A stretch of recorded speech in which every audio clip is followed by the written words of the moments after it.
ఏ ప్రాణం పోయినా కానీ ప్రాణదానం కూడా చేయకూడదనేటువంటిది బుద్ధ భగవానుడు ఆ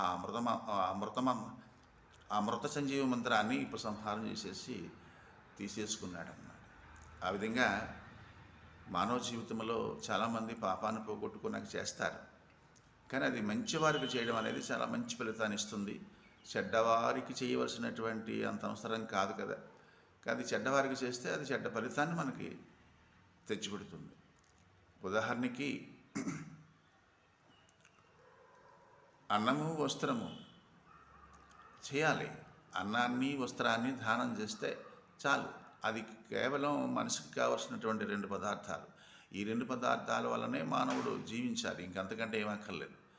కానీ ఈ మానవుల్లో చాలామంది రకరకాలుగా ఉంటారు కాబట్టి పాత్ర ఎరిగి అన్నదానం చేసినట్లయితే మనకి ఎలాంటి ఇబ్బంది ఉండదని మీ ముముక్షులందరూ గ్రహించి నడుచుకోవాలి.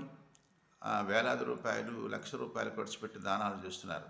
అది ఎందుకు చేస్తున్నారు, ఎవరికి చేస్తున్నారు, ఏ విధంగా చేస్తున్నారు అనేటువంటిది మీరందరూ గ్రహించుకుని మీ జీవితాన్ని సార్థకం చేసుకోవాలని సద్గురుమూర్తిని కోరుతున్నాను.